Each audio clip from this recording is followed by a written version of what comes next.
And I did scratch my head, actually, the big why. I'm not too sure. But ultimately, sometimes it's probably the biggest question that's never really asked of us as well, why we actually do stuff.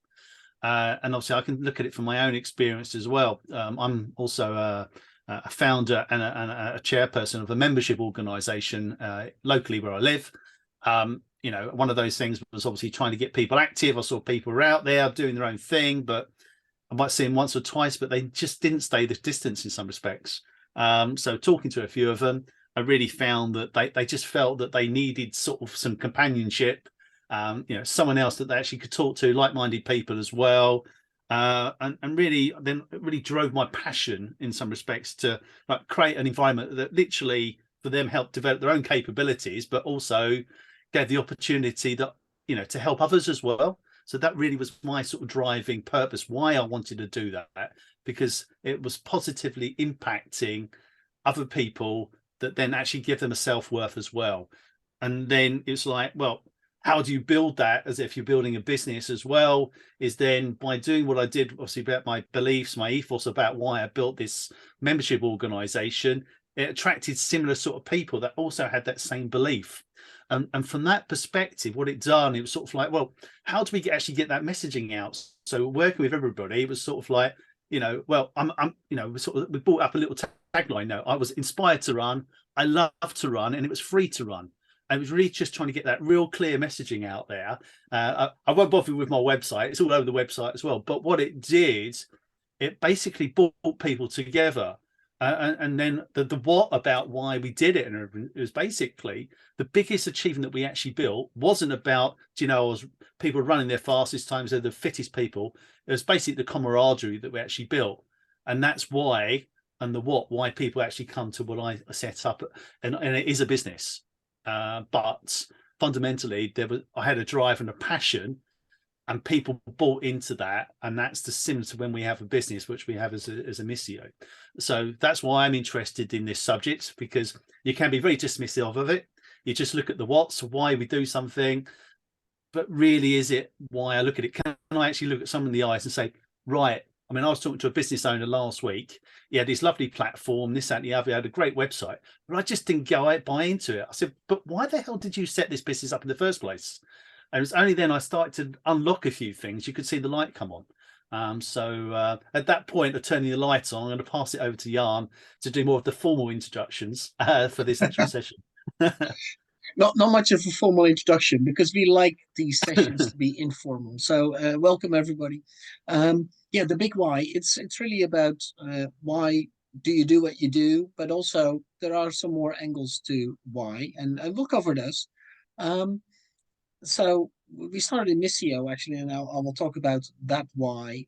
But I don't want you to all think that it's just about what we're saying. So I'd like to actually open it up. So Lisa, could I ask you, why did you start your business? Now, I'm actually in, can everyone hear me okay? Yes. Oh, great. Fantastic. I set it up because I'd been invited to go to Barclays to do a job that I never knew how to do. I had no idea. They invited me to go there to be as an LGBT consultant. And I was like, yeah, great. Yeah, of course I'm an expert in that. I'm not even a lesbian. So I went there and I smashed it. I was really, really good at it. So at the end of the year, when I finished, I was like, now I found something I really like doing, which is being disruptive and entrepreneurial in a corporate setting for a good purpose, which is basically D&I, which is what I believe in, because I did a degree in politics. That's my background. So the idea was to set up some kind of consultancy that would be around diversity and inclusion. And then I found no one really cared about gay rights, women's rights, none of that, because it doesn't make money. So then I found out that the way that I had to make money out, actually had to find that it was ROI. There was an ROI benefit for clients. So I found that actually the one that I could do was address cultural differences. And that's why I set up my business. And I tried it and it worked. And here we are. What a brilliant angle too. And it's all about motivation, and it's and reasoning. And I find that a lot of people's entrepreneurs start the business because of a frustration. Something is not right. I can do better. And Are there other people in this room? I don't want to put people on the spot. I tend to, by the way, but I don't want to do it. Is there anybody in the room today that also wants to share why they started their, I would like to say business, but we might not all be entrepreneurs. We might be working for organizations. Why is it that you love doing what you're doing? Let's start with that question. I'm happy to share, Jan. Stephen, yes, please. And I love Lisa's story. What I loved about it was how upfront you were about not being a lesbian, which is the funniest thing I've heard all day. I've been in calls since 7:30. So I set up my business for exactly something that you mentioned, Jan, which was I worked in large corporations. I noticed that people were never educated before they got into those large corporations around what it takes to actually survive and thrive in a large organization, in a corporate. So I set up a company called Corporate Smarts, focusing around coaching, which is my primary love, and training and consultancy, because there's a huge gap that I've observed in some of these big banks I've worked in around a lack of capacity, a lack of capability to not cure the issue, which is burnout, anxiety, stress, and everything else, but actually to prevent it. And that revolved around, for me, self-development and effectively putting the oxygen mask on first, the metaphorical oxygen mask, and sharing that with these people, but I couldn't do it as an employee. Another reason why I wanted to set up my own business was because I wanted to see if I had the minerals. Did I have the kahunas to do this? Because it was something that I was so afraid of doing after having a comfort blanket of a paycheck for 25 years. Could I actually go out there and do this? So there was certainly the professional part in wanting to help people level up in terms of their performance, even if it's just by 1 degree. And then there was also the personal development part around, right, who do I need to become? Who do I need to show up as in the world if I want to actually go out there and run this business? So there are some other reasonings beneath those as well, but those are the top two for me, Jan. I love that with the not only the reason why you set up a business, and you talked about the coaching part, but also the I'm going to call it the ego part, which is, can I do it? And that's I'll be truthful. That's also my own thing. Can I do it? It's kind of proving the point to yourself, maybe. 100%. Yeah. Anybody else in the room who would like to share why they are doing this? Yeah, I'm happy to do so if that's okay. So I'm maybe coming at a slightly different angle, in the sense that I'm not the owner of the business, but I'm a director of it. And we're a health and safety training organisation operating primarily in construction, which I appreciate is not exactly everyone's idea of a thrill, if you will. However, I suppose we've got two purposes really. One of which is clearly to keep people safe and get them home at the end of the working day. But also for me personally, it's about wanting us to be more disruptive in a market which, when it comes to training and the sort of different ways that can be delivered, lags far behind other industries, which I find incredibly frustrating. And it's the primary reason why I joined this call really is to hopefully learn from others who've maybe done similar things in other industries. So that's me. Thank you for that. It's a great thing because, as you mentioned, Rob, you might not be the founder of the business, but we all have a reason for being in the business. And health and safety, construction, it can be a great topic if it matters to you. And if you can say that somebody went home with all 10 fingers because you trained them well, I think that's an achievement, right? So it doesn't matter what, how and what. I promise not to call out people. So Biddy, would you like to share something? much for the promise. So, I came into education sector around about 2007, having left corporate at Barclays. And I thought that was the right direction to come into, because having been involved in management and change management programs and, you know, transformation and, you know, various activities like that throughout, with lots of mergers and things, I thought all that experience and the knowledge could be shared with vocational training, because at the time there was quite a bit of gap of industry experts coming into education to support learners on their journey. So that's how I came in to the further education field. And with my present company, around about 2015, by default, really, it was just, I only went in the summer to support them to put together a curriculum training program, which was going to be sort of like a boot camp for a couple of weeks. And then one thing led to another, to another, to another. And here we are in 2023, and I'm now head of curriculum. Most people think that I'm part owner of the company, but that's not financially, just the vested passion of promoting apprenticeships and, you know, curriculum design, etc.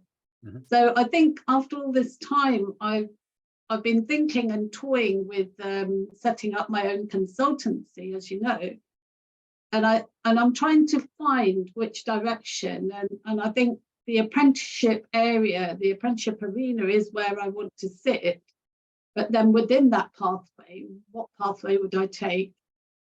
Because I've been involved in all aspects of curriculum design, from trailblazer participation to frontline delivery to back office design work. So there's lots of things that are hovering about, but I'm just trying to find a way of trying to find where that niche is going to sit. I love that part. Thank you, Biddy. And I'll tell you why I love this, because when I started the business in the beginning, my friends who I told, I started my own business, most friends said, finally. The other friends said, that's really great, and it must give you a lot of energy. And I'll be telling you the truth if I say my response was, no, I'm just tired, because it was just bloody a lot of hard work. So note the word bloody. So with regards to that part, the only when I truly found the joy in it, it became actually energizing. So at this point, I really feel that it actually does give me energy, but not in the beginning, because I missed that kind of part of maybe accomplishment at that point at the beginning, and because you're just starting up. And the reason I started it was I've been many years in training, e-learning, learning tech, and in e-learning, I was telling people, I'm in e-learning, and people would say, yeah, that's nice, but I don't really like e-learning. And if you have done compliance e-learning, Rob, you know what I'm talking about, compliance e-learning in a large corporate, then unfortunately it's quite often the lowest common denominator of PowerPoint or steroids that you're getting. And so a lot of people that were doing e-learning, compliance e-learning in large corporates would not have a great experience. And my frustration, we talked about frustration is the reason to start a business, was I can do better. We can make more of an impact in that. And that's why we started Missio, because we want to make more of an impact for, or help training providers make more of an impact on that. So that's really the story that sits behind that. But Biddy, it's really when you find that element of, this is really what I want to do, where not only your own energy comes, but also the time, the effort that you can then make to really make it work. So if you're looking and to see what you want to do, find your greatest passion or your greatest frustration, both can work. Yeah. Anybody else?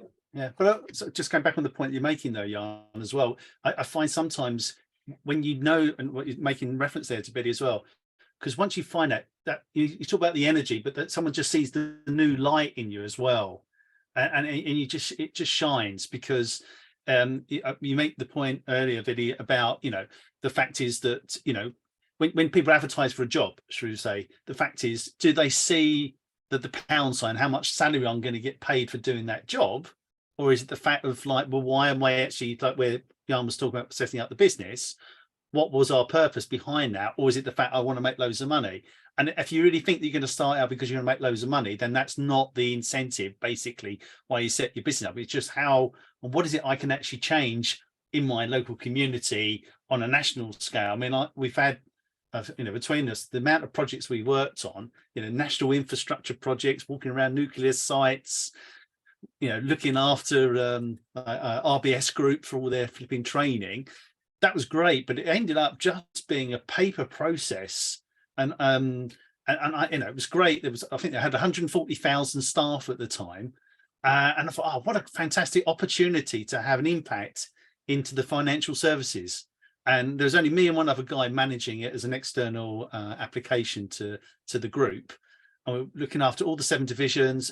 But do you know what?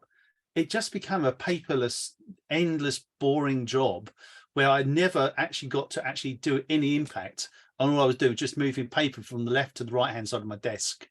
And it completely turned me off the end of that whole financial sector, because my belief could have completely shattered, you know, in 12 months of like basically burning £25 million worth of training and not actually having any impact to any of those projects.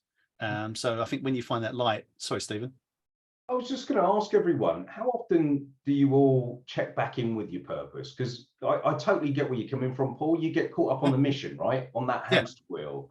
And then at some point, you kind of check back in on the purpose. But does anyone have a regular practice? Is it something that you consciously do? I'd love to hear from you on that, because it's a challenge that I'm finding. Do you know what? And also when we were discussing this, I actually took myself aside and actually wrote down, so that when I was talking about some of the things I've done, I actually went through that process myself to really, like you say, check in with it.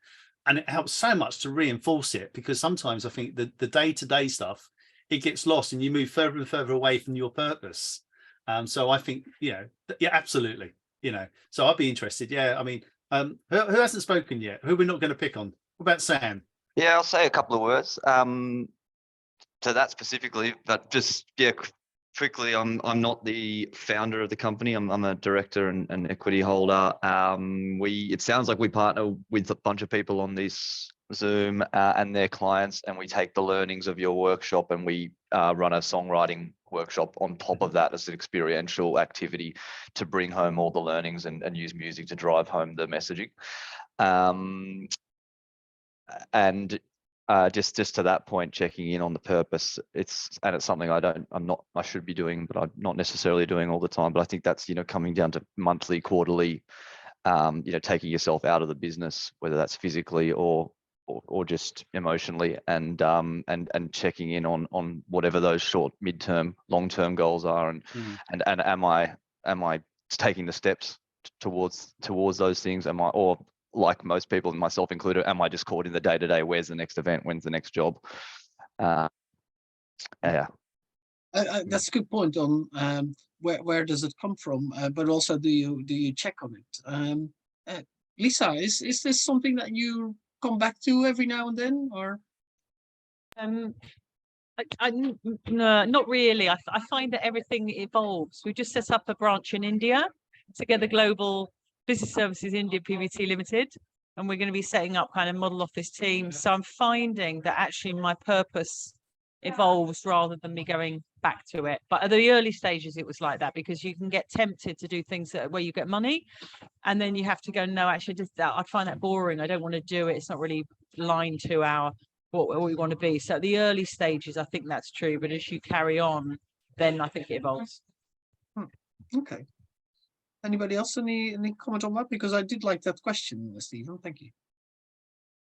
So if I look back, not look back, if I look to how we actually do this, because we set out a few things. So there's a few things we like. For example, we like an evidence-based approach, which means that we commission research. And that really sits to that the training impact story I just mentioned earlier. So we do a number of things that support training impact. And the question to when we do something new, because I really like the word innovation, always something new, does it support that key word? Does it support training impact? And that's probably our measurement. And other than that, also what Sam mentioned earlier, we probably look always at where are we compared to the goals that we set ourselves, whether that's financial or new products or whatever it might mean. Yeah. Let's go to the next level of this question. So the question why. So we started talking about why we do stuff, but let's turn the question around in the sense of why do now our customers buy from you? Because that might not be the same answer as why you started your business. So I'd like to, again, Lisa, can I put you in front of that block there? Why do your customers actually buy from you? Okay, because what we do is different. That's been quite an interesting one. There's been an element of explaining to do at the beginning, because they think, oh, you do cultural training. Well, not really. It's cultural alignment training. So it means that you're looking at how culture's slowing you down, and then actually by how overcoming those those gaps, you can improve performance. So, but then what's happened in direct response to your question is, I've had my clients like JP Morgan Bank, they came and said, well, actually, you want to do that with tech teams. Can you do it with Chinese graduates? Because we'd like you to show them how they can then interact with people from different cultures. Yeah, sure, we can do that. Then they came to us and said, hey, can you do this, adapt this for a mentorship program we've got? Because we've basically got a load of old white guys in America who are all alpha males coaching Indian women in India, and you've got to get them culturally aligned, because the women in India are like, yeah, you just got to go and do this, you got to do that, and Indian women are like, they've got all these cultural constraints over how they should and shouldn't do and so on. So yes, I've found that the client comes to you and says, well, can you do this, can you do that? And so you do end up adapting, because the answer is always yes. Can you? Yes. Actually, that lines nicely up with Stephen's comment earlier. If the answer is always yes, will you still refer to your why you're doing this? Paul, you had a great story about milkshakes. Could you share that? Yeah, well, that's it'll go with Stephen's lunch, but but yeah, I mean, for me, it was like we were sort of like thinking about all the sort of different discussions, and it was sort of. I found another clip a little while ago, and it was sort of understanding the job to be done, and I thought, okay, and I don't know if anyone's seen this, but I'll share the link later in the summary notes. But it was literally McDonald's. What is McDonald's? McDonald's is a marketing machine, and just by chance it has some sort of reference on the high street for food. But what they were doing was that they wanted to increase sales. If we keep it obviously from a business perspective, they wanted to increase their sales in milkshakes. And so from my point, I'll keep it very short, but literally, so they knew the personas, they knew their products, and they knew the sort of people that come into the stores. So literally from what they did is like, they said, okay, they asked those people the question, so how can we improve basically our product? So it may have been some flavors, this, that, and the other. But all that research, the impact on sales was zero, because they didn't actually ask about what is the job of the milkshake, what is it actually doing, sort of thing. So what they did was they actually got some research. A researcher sat in the stores, saw the traffic through the day, and noticed the people that bought the milkshakes, 50% of those were before 8:30 in the morning. So what happened was, next day they went back, spoke to, when they left the store, why have you bought the milkshakes? Was it about the flavor? No, not really. It's that I've got a boring journey of about an hour to do, and by 10 o'clock I'm going to be hungry. Okay, sort of thing. That wasn't quite what the image that we were trying to do, but this is really valuable information. So I said, so if you didn't have a milkshake, what would you have done instead? Well, he said, well, I could have done many things. So I could have bought a Snickers bar, but then I would have felt guilty about it. But don't tell my wife. I could have got a bagel, but they're dry, they're tasteless. I could have had a pear sort of thing or something like that, but it wouldn't suffice. It would last me for about half an hour type of thing.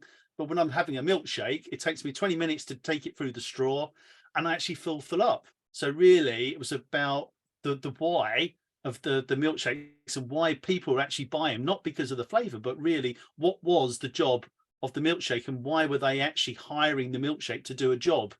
And it was quite an interesting concept. And I actually, yeah, I'm talking about it quite wax lyrical here, but I remembered it and it sort of resonates me with the why question again, but thinking about it from a business perspective, you know, we're all here because we want to thrive. Yeah, we want to make successful businesses of what we actually represent. And it's thinking about what is it, the job that I'm actually here to do. So with Sam, you know, creating your outcomes into song, you know, I've never come across that. So I'm actually intrigued by your proposition, you know, and excuse me, before I start really coughing, you know, and Rob, you were talking about your challenge. So from this conversation today, I would love to know a little bit more about the challenge and can we actually input into that today? So for me, it's just thinking about the purpose of the job in some respects. Why are we going to get hired and what is that product going to do for us? Really to bring it to life, really. And yeah, a milkshake about increasing sales. Hey, what a topic. Well, thank you for that. That's but only when the question why was asked, they could make a difference. And yeah, really make sure get you to ask an the right understanding. question. Because of the fact everyone's got these personas, everyone's in this marketing world, and everyone talks about personas, but really, what is it the job that you're really trying to do? What are you really trying to address? Is it societal change? I mean, I love the apprenticeships, you know, but I want now digital to basically, I say digital has killed skills. You know, we've got a massive skills issue in the UK and obviously in Europe as well. And I believe technology has got a foot in the door in that as well. So I want to use skills now to create a passion and interest to do a practical skill. So we're busy talking about those sort of things. If we could hone on that, then this work together on that project. So, you know, that's where I come through here on this. Yeah, and I suppose I expanded a little bit more than just talking about milkshake then, sorry. From milkshakes to skills, there it still stays about the why. Why are your customers buying from you? And anybody else? Everybody did anybody ask their customers why they bought? Just first off on the why piece, I often find that why it prods the emotion, right? It goes to the limbic system. Yeah. So I try and rephrase at times what are the reasons, and you just get slightly better data as well. So I do ask clients why, what are the reasons that you've selected me, and the feedback is great, which is, well, you used to do this, or you used to be in the financial services space, but more importantly, you displayed and demonstrated ABC. So I always go back to that and then, you know, refer back to my purpose, but then through the process as well, right? You know, just check back in. How's it going? Where could I be better? Where could this be better? And it helps reinforce that why they chose me, why they chose you all as well. But it's a great question, right? And perhaps at the end of a program with a client to then go back and say, look, why did you just have a think about this? Why did you choose me? And did you receive the value that you're hoping for, and so on? You know, perhaps something along those lines. Or even the question, why didn't you choose me? There's that as well. Also a valid question. Anybody else in the room that would like to go to or has a good understanding they feel why their customers are buying? Rob, can I ask you? Sam, I see you're also. Yeah, Rob, you go. Sure, yeah. So I think it's kind of a difficult question for me to answer to some extent, because you know, sometimes the answer is they're buying our product because realistically they have to. You know, in terms of regulation and getting on construction sites and so forth. But obviously, it's not like we don't have competitors. You know, there is still a reason why they're choosing us over others. And for what we do is quite narrow, but for the industry that we're operating in, we're doing very well. We're probably one of the biggest in the country for the specific thing that we do. Not that we're a big business, but for what we do. So yeah, I suppose it's sometimes difficult for me to understand why they're picking us over competitors, but what I want to be able to do is to obviously understand that as it stands, but also try and separate us out in a market where actually, if you come to us or go to one of our competitors, in a lot of cases, they're getting a very similar experience. They may even be getting the exact same tutor if we're using associate trainers. So yeah, something we need to think about a little bit more, I think. All right. Thank you for that, Rob. Sam, you. Well, yeah, I mean, the why for me is I'm a classically trained musician who always wanted to. That was my dream, to be on stage and make people happy. I didn't think that would mean being at Song Division, doing corporate training and workshops and conferences and events. But the why then became seeing the power of music to light people up at events who are purely non-musicians, who thought they didn't have a creative bone in their body, seeing the hero's journey at those workshops, which I get a massive kick out of.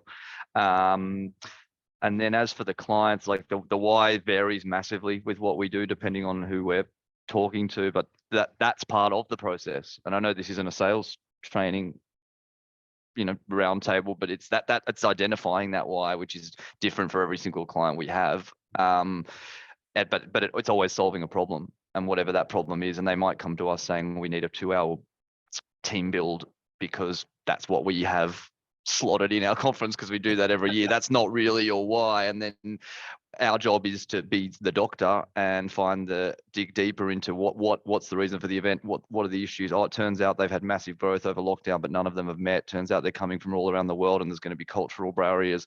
Turns out they're massively siloed. So all this stuff, then you start getting into the real why, and they might not even know what that why was before the call started. And then all of a sudden your proposition becomes a lot more valuable because you're not just a placeholder for those 2 hours. You're the dentist who people are happy to pay, invest a lot more money because you're solving a problem, you're getting rid of a pain that they have. It's not just a nice to have.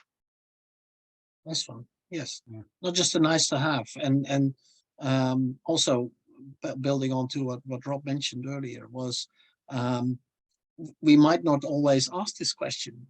There's a lot of people. I noticed that it's more difficult to answer this question, also for me, by the way, than the first one. Why do we do stuff? Well, yeah, I thought about it. I can verbalize that. Why do my customers buy from me? Well, it must be because I'm a nice guy. But it's not just on the sales side, by the way, the why. Also, when you do product development, it's understanding your customer is a key element. Biddy, I'm sorry for calling on you again, but product development, you do curriculum development within training organizations.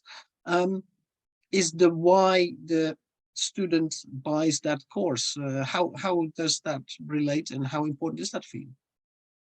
Well, it's really important because all the curriculum that has been developed thus far on the niche apprenticeship programs has been developed from scratch.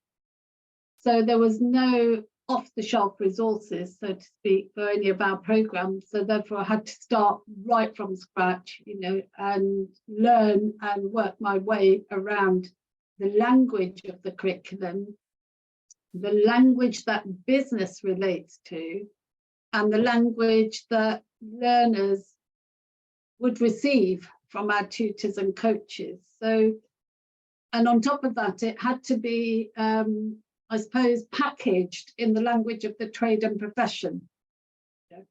And it was interpreting the apprenticeship standard to its finite at a time when endpoint assessment organisations weren't in place. So there were many challenges to overcome, and those challenges, I suppose, actually drove the passion and the commitment to make sure that something that Paul said, that you could take something at a local community level that makes an impact and a change at a national level. And I think that is what our clients see, that we can flex the way we approach our design. And although you have a standard apprenticeship specification, within that there is flexibility on how you design and model your delivery models. Now, there's over probably 70 different ways of taking curriculum design and using learning taxonomy, but which one do you use? And that has been the excitement of it, because there's been such a blend, if I can use that word, with the blended stories. It really has been a blend. And, you know, what I found in the early days, everybody was veering towards Bloom's taxonomy of learning because that's what everybody heard. But actually, when I started doing my research, I found there was Webb's, there were 3Cs, there was Finks, there was lots more out there that were more attuned to the skills and behaviours that the apprenticeship requirements needed. So over time, I've been building this souffle of curriculum design, I suppose. And I remember when I was on the panel with the then Chancellor Rishi Sunak, and he said, how would you describe it? And I said, I'd describe it as a souffle, because you've got to get that pace right, you've got to get the temperature right, you've got to get the language right. If any one of those things isn't right and it's out of balance, you've got to revisit it. Yeah. You know, and I think that's what drives it. You know, it's not a money-making spinning thing, because you don't make money on those types of products unless you take it commercially into the corporate world. But then how are we going to support that skills gap, you know, that we know we've got? And the gap is going to grow even faster with AI now, if we don't do something a little bit more different with our curriculum and, you know, bring in some of that and embrace it. So I think that's why people come back to us, because they know we're flexible, they know we're innovative, they know that we, in our teams, we have people with specialism on compliance, quality.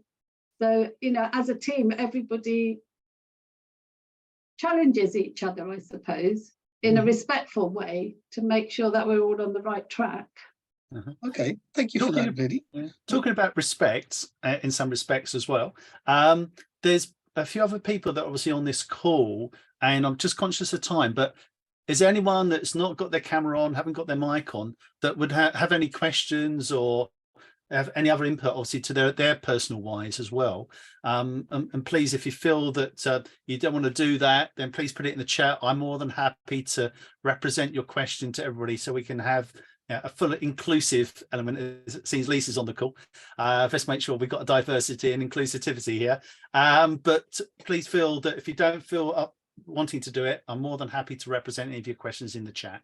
So we've got around about 5 minutes, but I really want to make sure that I know, Rob, you had a question that you really want to pose to us about your training and everything like that, and obviously how we could perhaps provide have a chat around that. We can always do that after the call. You could always pose a question to us now, and we can put everybody on the spot. Do you want to do that? Look, I'm happy to do so. Obviously, Paul, it was something I was thinking of also picking up with you separately as well. Yeah. But I suppose for me, it's just understanding whether anyone maybe has any experience with working in an industry which is slow moving when it comes to technology, but it's also at the same time, and we want to try and disrupt that. But equally at the same time, it's also understandably a fairly heavily regulated industry when it comes to the types of training that people need to have. So I am 100% convinced that we can be doing something better than we are now, and that our competitors are doing. But it's doing that in a way where ultimately it can still be commercially viable and attractive to clients who may be thinking, well, we need to do it a certain way because that's what's expected of us. Yeah. That was really it. But yeah, if anyone's got any contributions, that's great. If not, Paul, we can pick it up. Yeah. Definitely. I can ask. Well, we can pick that up later. With regards to this topic of webinar, Lisa, can I ask you the last question, which is, we were talking about the customer side. Now, a customer is not always the same people. For example, your customer might be the business. You talked about big financial organizations, but the learner is not always seen as the customer because they might be two different people. Does the organization maybe have a different goal than the individual learner when they follow your programs? So the why do your customer buy from you? Is it the organization that is more important, or is it the learner? And how does that? Is that a conflict or not? Okay, so I find that there's a lot of different perspectives. So so in the case of my programs, the why from the client, I've got a big client at the moment, global drinks brand, and the guy in charge of the tech teams, his why for buying the program was, it's a mess. The Dutch are pissing everyone off because they're rude. The Indians seem evasive and they're not telling the truth, and it's a bit of a shit show, his words, you know. So it's all just kind of, it's a right mess, and you get the same problems all the time. He's saying, look, guys, I want 20 fruit by Monday, and in India they say yes, we'll do that, and then on come Monday, here we go, we've got 17 apples, but we wanted oranges. So changing that to more being aligned is what he wants. But what I find is that actually I had a case with a bank where the guys in England wanted to do the program, but the senior manager in India didn't, and killed the program because they didn't want any kind of disruption of the hierarchy. So interestingly, the whole why depends on the stakeholders. People think, oh, let's introduce you to HR because HR will want this. They don't. HR hate it because they think, oh my God, this might uncover things when we're not doing well, or it might be people think we should be doing that. And so there's all kinds of jealousies and just, so the whole why really depends on the stakeholder. And then internally, when you get it signed off and you get to deliver the program, the why for each different group across the spectrum are entirely different. So for the delivery teams, it's why, because they want to be empowered and they're more effective when they're empowered. The why for the middle management, there's no why for them. For them, it's awful. It's terrible. What's my job if actually the teams are empowered? They don't want it. So actually, we have to tell them what their why is and educate them. Actually, you then can, instead of being the dictator, you can go to being facilitator. And this is better for you to get better results. So you look better. Oh, okay. So often you're telling people what their why is. So this whole issue depends. And then in terms of the client, internally, they may have an internal client or external client. So actually mapping it all out, the whys for each person along the chain is entirely different. So from my perspective, I just need someone with a good, strong why who can navigate me through it and then get it signed, and then I'm off. Wow, excellent. I love that because it really highlights, and Rob, you also touched upon it. The person paying your bill might not be the one that's actually your customer, and who do you regard as your customer, and stakeholder management. Yes, thank you. We are at the end of our time. This always flies by, these webinars. I do have one thing to say, which is my closing statement. And actually, Biddy, thank you for making the bridge for me. You talked about AI and how that affects the training development, actually our entire training business. And this is a really important topic. And we found it so important that we're actually going to organize a conference about it. I'll share my screen very quickly so you can see what I'm talking about as what kind of conference. It is on the 5th of October. We call it the Business of Training Conference. And the Business of Training Conference really is as what it says on the tin. How AI affects your training business, successful entrepreneurship. We have a number of entrepreneurs in the conference that will share their ups and downs of how to build a successful training business, and also some practical elements, which is sales and marketing masterclass that we do there as well. Thank you all very much for joining today, and not just joining, but also contributing. I'd like to highlight Lisa on this. Thank you for in advance agreeing to be here, and everybody else who, of course, who contributed. Thank you.